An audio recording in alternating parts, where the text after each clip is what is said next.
Eyewitnesses have described scenes of absolute terror as gunfire erupted during a Hanukkah celebration at Sydney's Bondi beach. Parents say they were shot as they grabbed their children. Others describe running for their lives past bodies lying on the ground. I ran onto the beach. I guess everyone ran onto the beach. It was pretty terrifying. I eventually went back to see what was happening. A few people helped a few old people get up and get out of there, but it was like there were lots of bodies on the floor. It was a fenced-in event, so it was kind of like fish in a barrel. Like the guy had I think of what I've been told, he had an automatic rifle, big gun, standing on the bridge, and just target practice. Australian authorities say at least 15 people were killed and dozens more injured in what officials have described as a targeted anti-Semitic terrorist attack. One father, identified only as Dovey, said he was struck by shotgun pellets as he fled with his children. "I just ran, grabbed my kids and ran," he told the Telegraph. "Later I came back down looking for my family and there were bodies all over the floor. You would never believe this is Bondi Beach." He said he was one of the lucky ones. Witnesses say the shooting lasted around 10 minutes with hundreds of people scattering across the sand and into nearby streets. Bondi resident Grace Matthews said at first it seemed like a normal summer evening until people began screaming that there was an active shooter. Tourists described mistaking the gunfire for fireworks. German tourist Marie told Australian television she genuinely believed she might die. "People were screaming, we hid, then ran barefoot up the street. It was really, really scary." Parents told broadcasters of losing sight of their children as bullets flew. One mother said she ran through gunfire, screaming for her 3-year-old daughter, fearing the worst. When the shooting stopped, her husband said he found his child alive, protected by a stranger who had been shot while shielding her. "There was blood and bodies everywhere," he said. "That woman saved my daughter's life."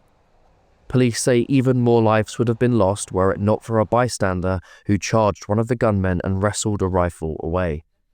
The Premier of New South Wales called him a genuine hero. Australia, a country known for its strict gun laws and public safety, has been left shaken. Mark White's our Home Security Editor. Mark White, we often talk to you about bleak news, and who'd have thought Yom Kippur in this country was scarred by that terrible incident, murders in the synagogue in Manchester, and here we are, Hanukkah, 15 dead so far in Sydney.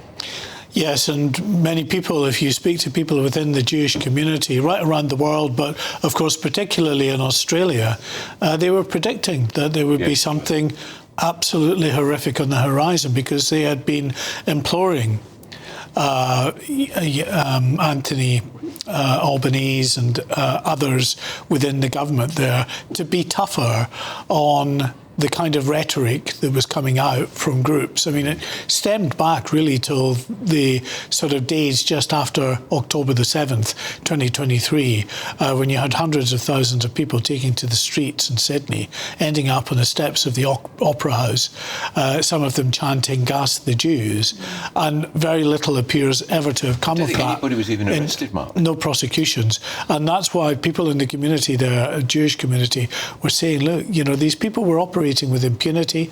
And yes, of course, there were lots of people in these marches that were very concerned about what was happening and unfolding in Gaza. But many of them, it was all about Jew hatred. And they have thrived in the 2 years since, with anti-Semitic incidents in Australia rising by some 700%, until we got what we saw unfolding over the weekend, an absolutely horrific sight in that park just next to Bondi Beach as they were celebrating Hanukkah, the candles being lit, and then these two gunmen and what was clearly a very organised attack opening fire. And to me, one of the notable things about this, I think, is the fact that this was father and son.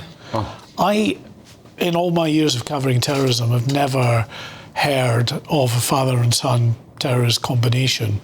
It's highly unusual. In the Middle East, you often get close, familiar familial sort of ties between some of those that are involved in violent activities, but actually a terror cell for international terrorism like this, to be a father and son combination is highly unusual. And you mentioned that they're potentially part of a terror cell. We don't think they were lone wolf attackers. There are suggestions they had linked to ISIS, suggestions that Iran might be involved. What do we know about these international links? They would. Yes, well, there's a few points to note on this.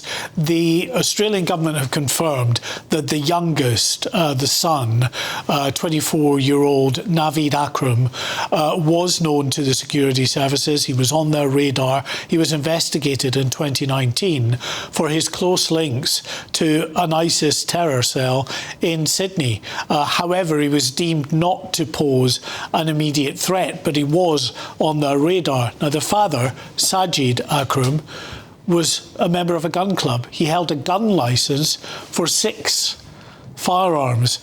And people are quite rightly wondering why on earth, if your intelligence services have the son linked to an ISIS cell, is the father allowed to hold a gun licence, giving him access to 6 deadly weapons?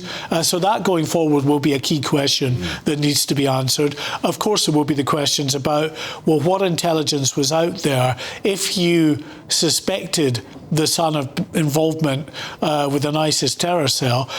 Were there red flags that you missed here? You mentioned in your introduction there the fact that the Israelis had warned.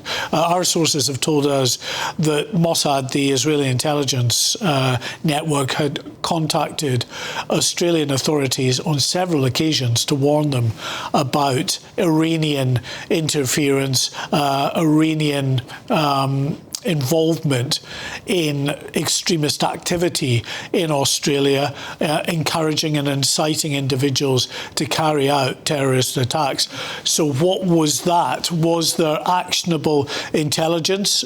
Was it properly acted on by the Australian authorities? Lots of questions going forward that are pretty uncomfortable, I think, for the Australian authorities. And my prediction is I think the Australian Prime Minister is going to get into very deep political hot water over this. Well, it's certainly possible, yeah. Yeah, that's Mark White. Thank you very much, Mark. Well, former Attorney General Sir Michael Ellis joins us now. Sir Michael, good morning. Thank you for joining us on this programme. You must be feeling enormous sympathy along with many other British Jews, but you've warned for some time that these attacks are going to be frequent. Well, I think all civilised and decent people would be horrified by these attacks. The level of hatred, the extreme level of derangement that is required to shoot and kill indiscriminately in a crowd of 1,000 people on a holiday beach, including a 10-year-old girl, where children are getting their face painted and wall climbing and buying ice creams, to shoot into that crowd, to indiscriminately want to kill Jews, is a level of extreme hatred that is, frankly, impossible for decent people to understand.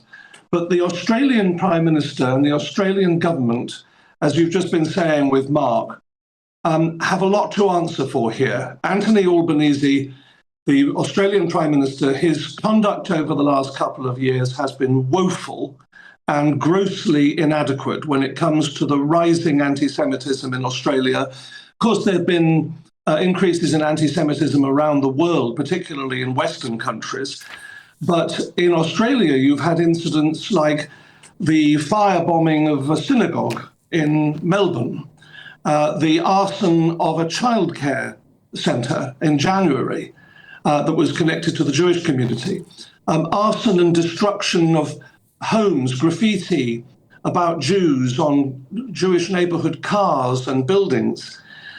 You had, as Mark White was alluding to, you had Gas the Jews being chanted on the steps of the Sydney Opera House. The Australian authorities have done nothing about that. Anthony Albanese has, frankly, just added to anti-Israel rhetoric. Benjamin Netanyahu wrote 3 months ago to him to say that he was pouring fuel on the flames of anti-Semitism, and we are where we are today. Can I ask you, Sir Michael, about language? Because I think it's so important. We hear casually, the word is used casually in my view, accusing Israel of genocide in Gaza. Other politicians using the word Holocaust. These are words that should be used very carefully in my view. And also we had the extraordinary position of the Metropolitan Police Commissioner last week saying, well, there's some dispute as to whether From the River to the Sea is anti-Semitic and whether calling for global intifada is genuinely anti-Semitic. If there is confusion, then don't we need clear legislation to make it crystal clear that is inciting hatred and inciting violence? Well, there have been libels against the Jewish community, of course, for thousands of years. But we have in Australia a population of only 120,000 Jews in a population of 28 million, 0.4% of the population. And yet they have been subjected to these vicious anti-Semitic attacks. In the UK, it's even smaller, 0.2% of the population. But the Jewish community feel that the Metropolitan Police have let them down by tolerating hate marches on the streets of London almost every Saturday for 2 years. And of course, finding excuses for various levels of behaviour. But you can't have a situation like this continuing. This is damaging to Western civilization. In Australia, they have not taken sufficient action, and now this has occurred. For example, the Australians chose to ban Israeli citizens and American citizens. For example, Hillel Fuld, who is an influencer and an activist who was going to Australia to raise money for the Israeli ambulance service, he was banned from entering Australia. They're banning that type of individual. The former justice minister was banned from entering Australia of Israel. So one has to ask oneself, why has it come to this? The Western nations, and I'm including in this the United Kingdom, Mark Carney in Canada, Emmanuel Macron in France, Anthony Albanese in Australia, they have been weak in the face of this terrorist threat, the threat of jihadism and this type of terrorism, which has been allowed to fester.